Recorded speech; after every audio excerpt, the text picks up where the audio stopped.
નમસ્કાર વિદ્યાર્થી મિત્રો, ચેપ્ટર 4 ના સ્વાધ્યાયની અંદર આપણે આજે આગળ વધીએ. દાખલા નંબર 4.9 રકમ એવી આપી છે કે એક પ્રક્રિયા A ના સંદર્ભમાં પ્રથમ ક્રમની છે અને B ના સંદર્ભમાં દ્વિતીય ક્રમની છે. એટલે કે A ની 1 ઘાત થશે અને B ની સાંદ્રતાની 2 ઘાત થશે.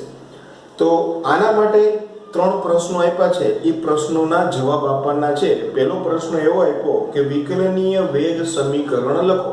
તો આપણે જે શરૂઆતમાં ભણી ગયા હતા કે dr/dt k a⁴x અને b⁴y એ મુજબનું આપણે વિકલનીય વેગ સમીકરણ લખવાનું છે. તો a ના સંદર્ભે પ્રથમ ક્રમની છે અને b ના સંદર્ભે દ્વિતીય ક્રમની છે. એનો મતલબ કે a ની 1 ઘાત અને b ની 2 ઘાત હશે એની સાંદ્રતા, એમાંથી નિપજ મળે છે. તો વિકલનીય વેગ સમીકરણ બરાબર કે dr/dt બરાબર k a ની સાંદ્રતાની 1 ઘાત અને b ની સાંદ્રતાની 2 ઘાત, જે એનું વિકલનીય વેગ સમીકરણ થયું. આ જ રીતે બીજો પ્રશ્ન છે કે જ્યારે b ની સાંદ્રતા 3 ગણી કરવામાં આવે ત્યારે એના વેગની અંદર શું ફેરફાર થશે એ મેળવવાનું છે.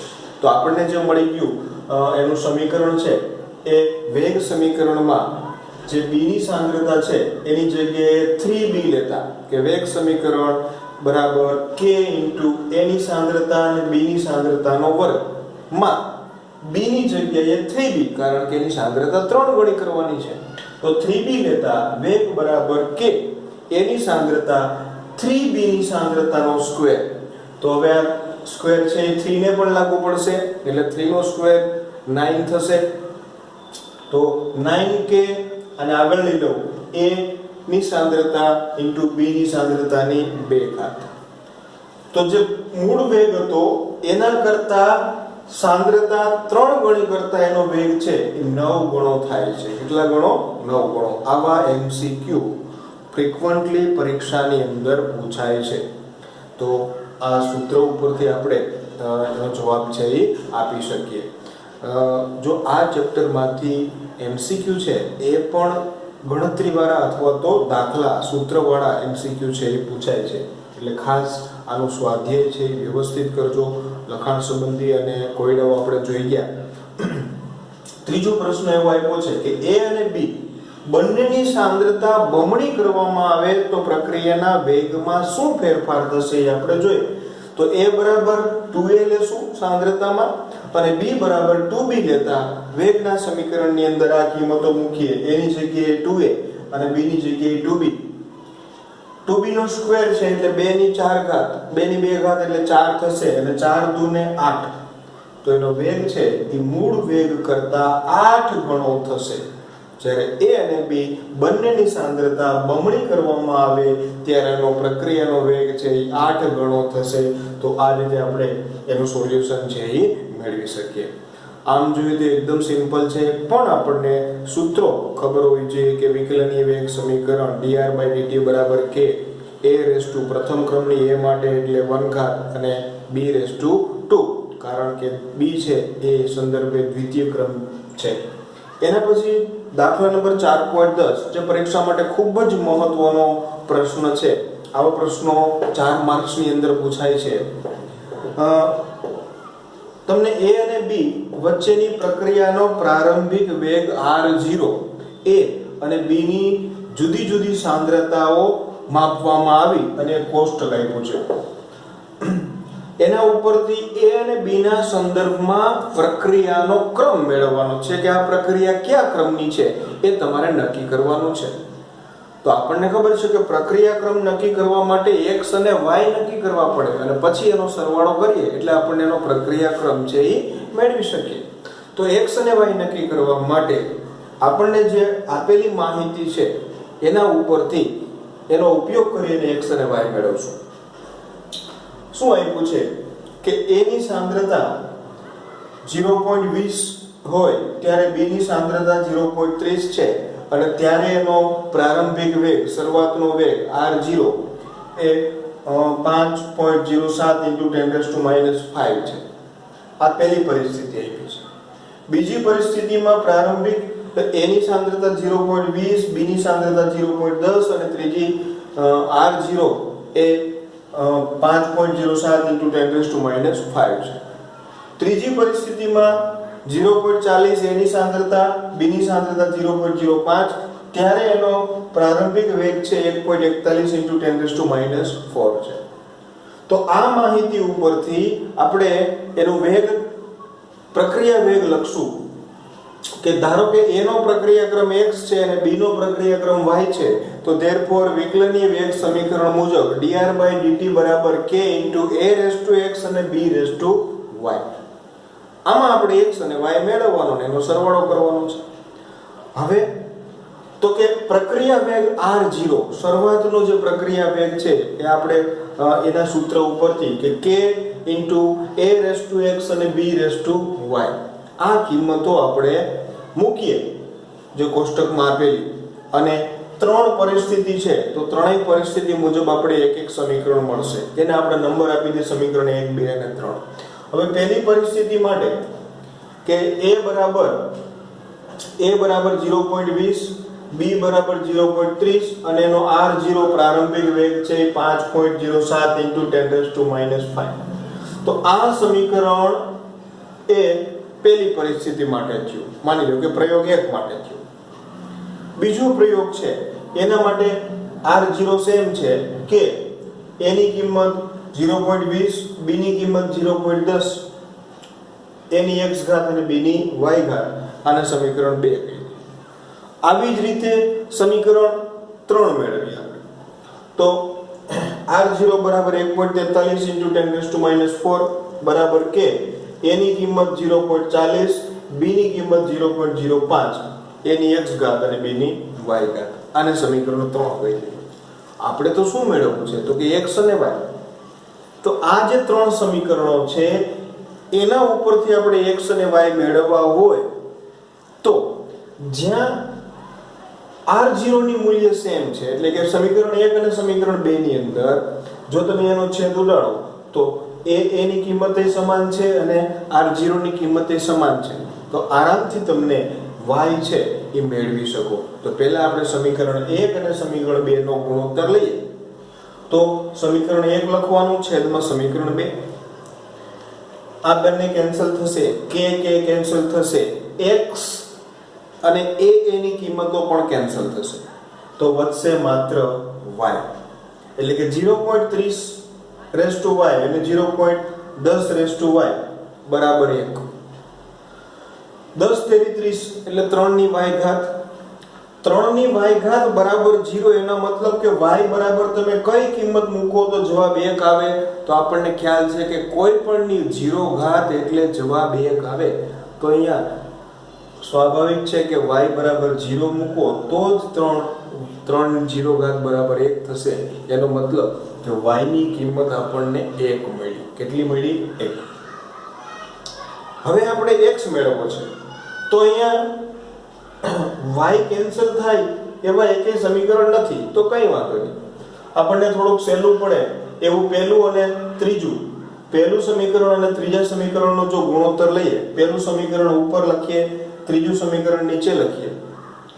હવે શું થશે તો કે k કેન્સલ થશે. આનો ભાગાકાર કરી લેવાનો સાદો, ઘાતનું સાદું રૂપ આપી દેવાનું. 10 ની -4 ઉપર જાય એટલે +4 થાય, ઉપર -1 વધે. એને પછી આને પોઈન્ટ દશાંશ ચિહ્નને ગોઠવતા 2.821 મળશે. આનો ભાગાકાર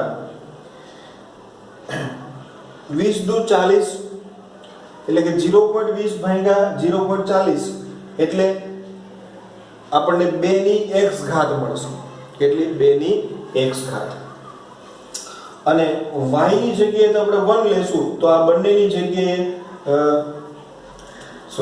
y ની જગ્યાએ 0 આપણને કેટલું મળશે? y ની જગ્યાએ 0. તો y ની કિંમત 0 મૂકતા કોઈ પણ ની 0 ઘાત એટલે 1 થઈ જશે. એટલે આ આખું પદ છે એ ઓટોમેટિક 1 થઈ જશે. એનો 0 ઘાત એટલે ઓટોમેટિક 1 થઈ જશે. હવે આ જે આપણો ભાગાકાર છે એને જવાબ મળશે 2x, 2 ની x ઘાત. x મેળવવો છે તો બંને બાજુ log લઈ લો તો આનો log 2.821 x આગળ આવે x log 2 2 નો log થશે 3010 અને 2.821 નો log થશે 0.4504 x ને મેં કરતા બનાવ્યો x ને કરતા બનાવું એટલે આ પદ છે એ છેદમાં વયું જાય બંનેના log લઈ લીધા એ log મળી ગયા પછી એનો ભાગાકાર કર્યો એટલે ઓલમોસ્ટ જવાબ મળ્યો 1.49 અને નિયર અબાઉટ કરતા 1.5 એટલે કે x ની જે કિંમત છે એ 1.5 મળી તો કે x ની કિંમત છે 1.5 છે અને y ની કિંમત 0 મળી એનો મતલબ કે આ પ્રક્રિયાનો ક્રમ છે એ કેટલો થશે 1.5 ક્રમની પ્રક્રિયા છે તો આપેલી પ્રક્રિયા એનો પ્રક્રિયા ક્રમ 1.5 છે તો આ રીતે આ દાખલો છે એ આપણે ગણી શકીએ શું આપ્યું તો આપણને ત્રણ પરિસ્થિતિ આપી હતી ત્રણ પરિસ્થિતિમાં a b અને r0 આપ્યા હતા આપણે 1 2 અને 3 સમીકરણ લીધા પહેલો અને બીજો સમીકરણનો ગુણોત્તર લઈ અને y મેળવો પહેલા અને ત્રીજા સમીકરણનો ગુણોત્તર લઈ y ની એમાં કિંમત મૂકી અને x મેળવો અને x y કરી અને આપણે એનો પ્રક્રિયા ક્રમ મેળવો કે અહીંયા x y જે છે તો કે x y x બરાબર 1.5 અને y બરાબર 0 એટલે ટોટલ પ્રક્રિયા ક્રમ એ 1.5 જ થશે તો આ રીતે પ્રક્રિયા ક્રમ મેળવો સરસ મજાનો દાખલો છે પરીક્ષાની અંદર મહત્વનો છે ખાસ જોજો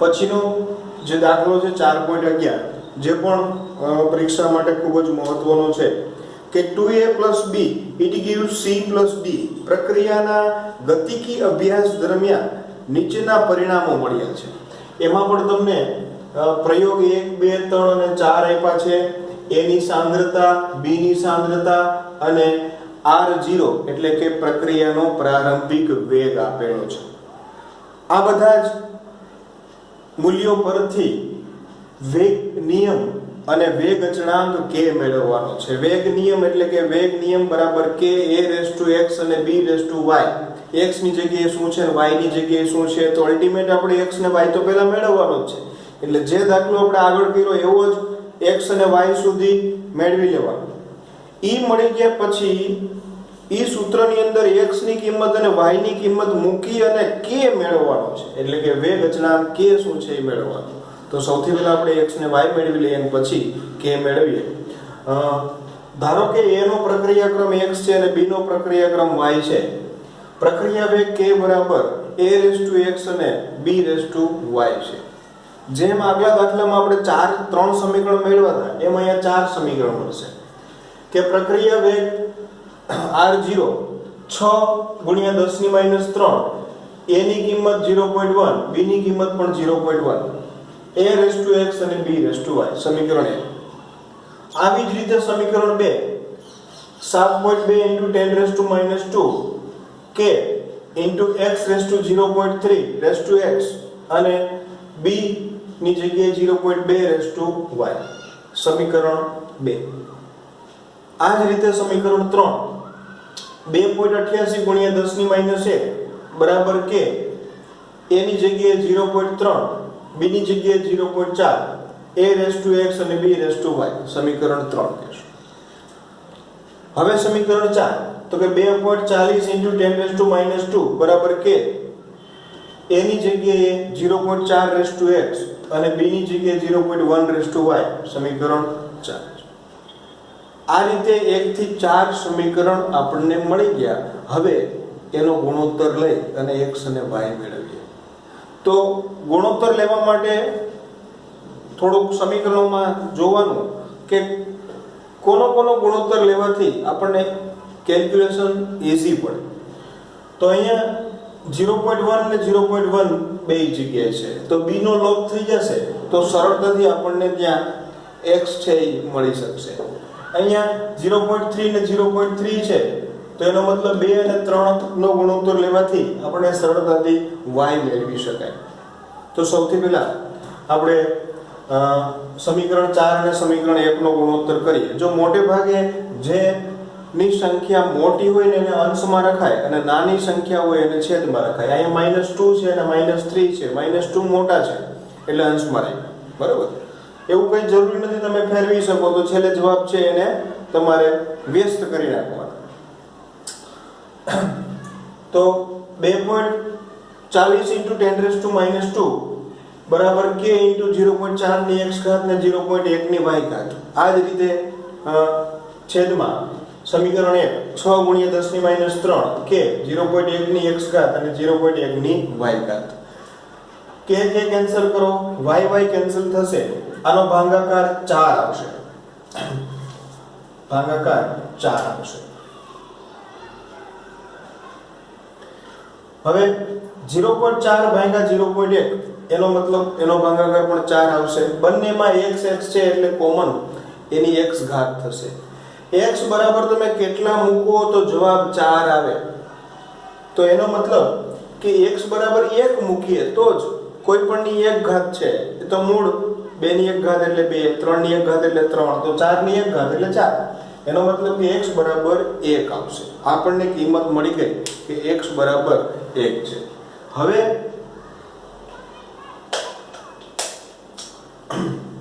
આપણે y મેળવવાનું છે.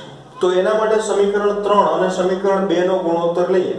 તો સમીકરણ 3 છે એને અંશમાં લખું છું અને સમીકરણ 2 ને છેદમાં લખું છું. જોજો આમનો ગુણાકાર કરો 28 × 4 એટલે ઓલમોસ્ટ 4 જેવું થાય છે. કારણ કે ઉપર -1 છે ને છેદમાં -2 છે. ઉપરની સંખ્યા મોટી છે, નાની છે, નીચેની સંખ્યા નાની છે. 4 k કેન્સલ થશે, x નું પદ કેન્સલ થશે. 2 × 4 એટલે કે 2 ની y ઘાત થશે. 2 ની y ઘાત થશે.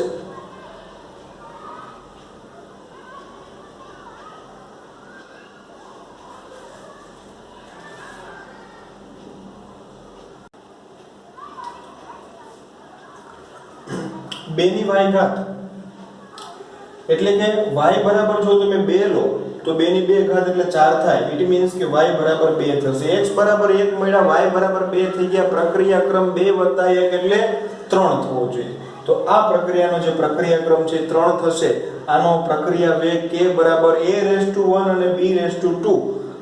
આ પ્રશ્ન પહેલાનો ઉત્તર થઈ ગયો. જે પહેલો આપણને જવાબ માંગ્યો છે કે પ્રક્રિયા વેગનું સૂત્ર કે k બરાબર a ની 1 ઘાત, a ની સાંદ્રતાની અને b ની સાંદ્રતાની 2 ઘાત થશે. હવે વેગ અચળાંક માંગ્યો છે તો સિમ્પલ છે કે 4 માંથી કોઈ પણ એક સમીકરણની અંદર x ની કિંમત મૂકો, y ની કિંમત મૂકો એટલે k ની કિંમત મળી જશે. બરોબર? જે ગણતરીમાં સહેલું પડે એવા સમીકરણની અંદર x અને y ની કિંમતો મૂકી અને આપણે k છે એ મેળવી શકીએ. બધા જ માટે k છે એ સમાન મળે. બરોબર? એક માટે આપણે ગોતીએ છીએ, બીજા માટે તમે ટ્રાય કરીને ચેક કરજો કે k નું મૂલ્ય એકદમ નજીક મળશે. કે સમીકરણ 1 માં x અને y ની કિંમતો મૂકીએ તો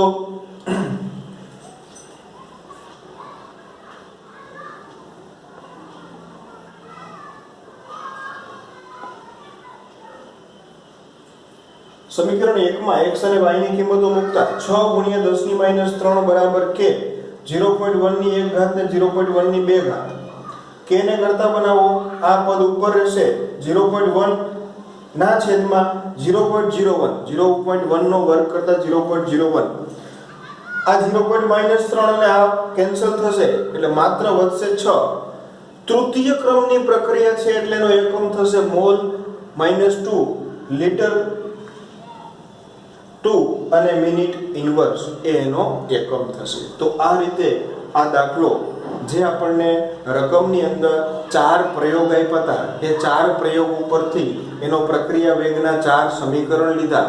4 સમીકરણમાંથી પહેલું અને ચોથું, ત્રીજું અને બીજું સમીકરણનો ગુણોત્તર લેતા x અને y ની કિંમત મળી અને પછી આપણે એનો વેગ પ્રક્રિયા વેગ સમીકરણ મેળવ્યું અને છેલ્લે એનું સમીકરણ 1 ની અંદર x અને y ની કિંમત મેળવી અને વેગ અચળાંક k નું મૂલ્ય છે એ મેળવ્યું.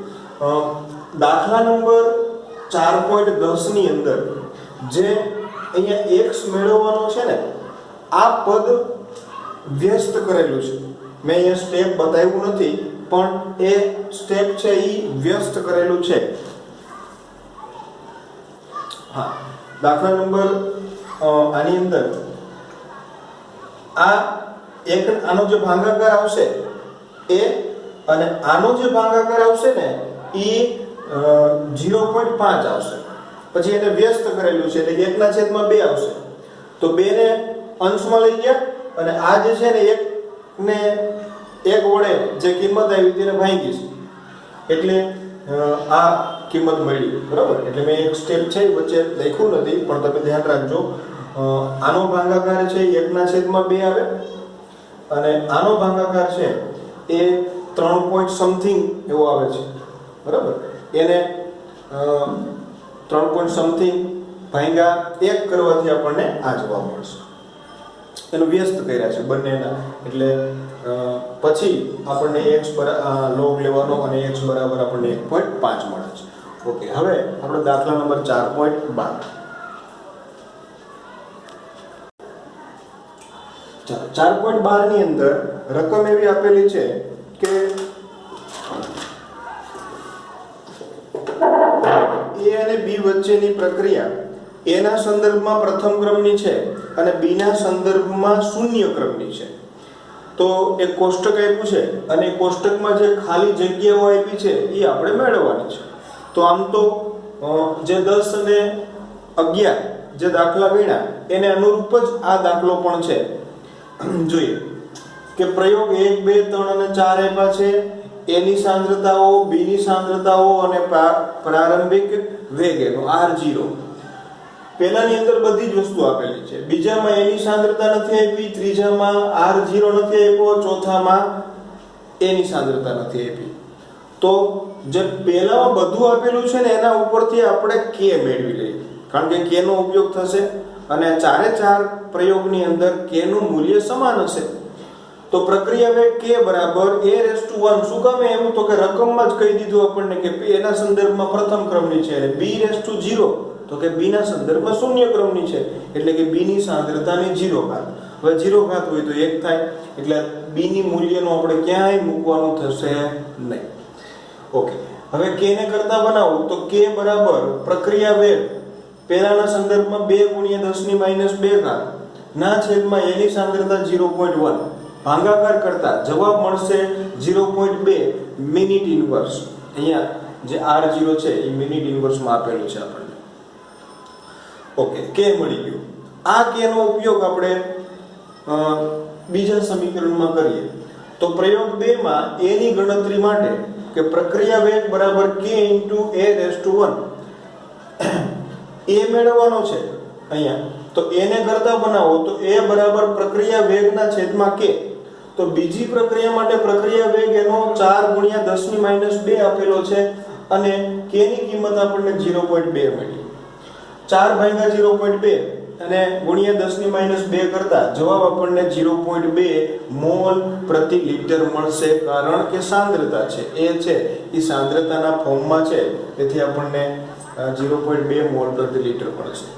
હવે પ્રયોગ નંબર 3 ની અંદર આપણે પ્રક્રિયા વેગ મેળવવાનો છે. સિમ્પલ છે. તો કે પ્રયોગ 3 માં r0 ની ગણતરી કરતા પ્રક્રિયા વેગ બરાબર k × a⁻1.